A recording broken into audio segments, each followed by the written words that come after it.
Bismillahirrahmanirrahim. Assalamualaikum warahmatullahi wabarakatuh. Saya Muhammad Rizky Denwari dengan nomor induk mahasiswa 12020201110 kelas PAI 4D. Insya Allah di sini akan menjelaskan resum tentang teori kognitif. Apa sih teori kognitif itu?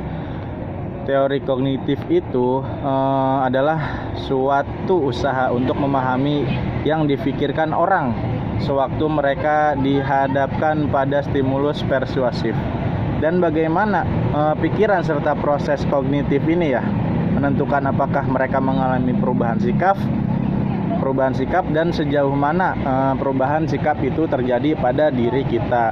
Nah, itu adalah pengertian dalam teori kognitif, yakni perubahan sikap kita dan sejauh mana perubahan sikap kita itu terjadi dalam teori kognitif.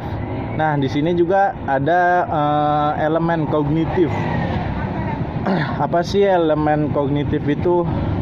Elemen kognitif dalam teori kognitif ini percaya bahwa perilaku seorang itu disebabkan karena adanya suatu rangsangan. Apa sih rangsangan itu?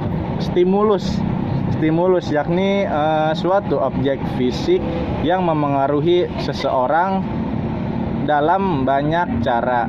Nah, teori ini mencoba melihat apa yang terjadi di antara stimulus dan jawaban seseorang terhadap rangsangan tersebut. Nah, dalam rangsangan tersebut atau dengan kata lain, bagaimana rancangan tersebut diproses dalam diri seseorang atau dalam diri kita sendiri sebagai mahasiswa. Nah, selanjutnya ada struktur kognitif. Apa sih struktur kognitif itu? Nah, aktivitas mengetahui dan memahami sesuatu tindakan. Nah, itu adalah struktur kognitif.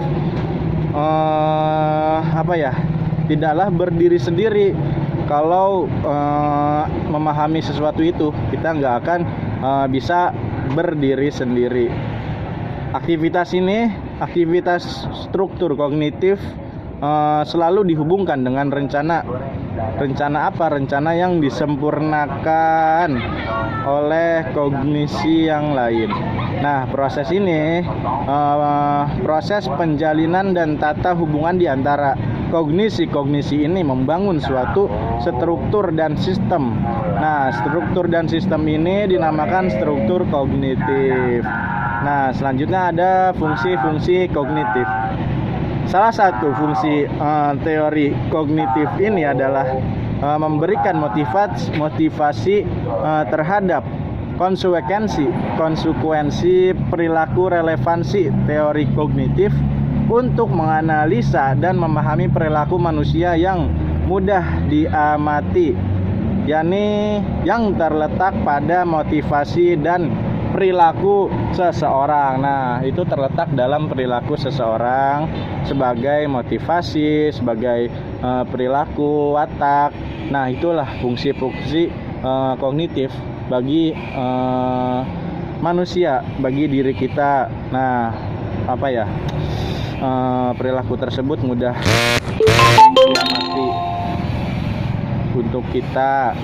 Fungsinya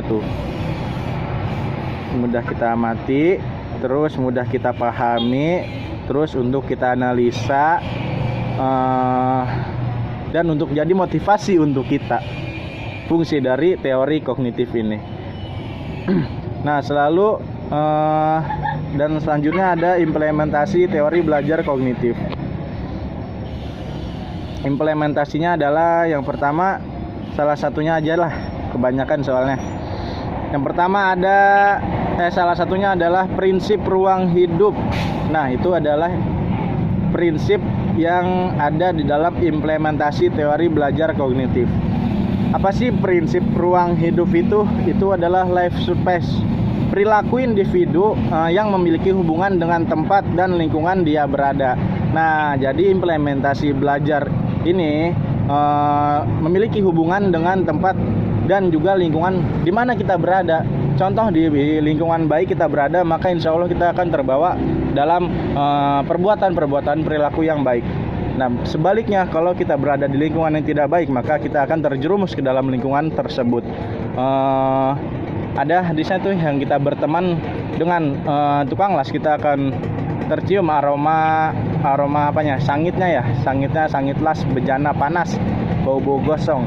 Nah, sedangkan kalau kita berteman dengan pedagang minyak wangi, maka insya Allah kita akan terbawa harumnya minyak wangi tersebut. Nah, dalam suatu hadis itu ada Al-Fakir lupa, mohon maaf tidak disebutkan hadisnya. Mungkin cukup sekian yang dapat saya sampaikan. Jangan lupa praktekin implementasi teori belajar kognitif dalam kehidupan hari-hari. Salah satunya kita harus berada di lingkungan yang baik, lingkungan yang bagus, lingkungan yang soleh dan solehah, dan juga pokoknya mah lingkungan yang jauh dari lingkungan yang tidak baik, yang buruk-buruk, apalagi lingkungan yang meresahkan masyarakat. Jangan jadi mahasiswa yang tidak berguna lah. Contoh mabuk-mabukan itu nggak boleh, mabuk-mabukan dan segala macam. Terima kasih, kurang lebihnya mohon maaf, dan Allah wa iyyakum ajma'in wa minkum. Wassalamualaikum warahmatullahi taala wabarakatuh.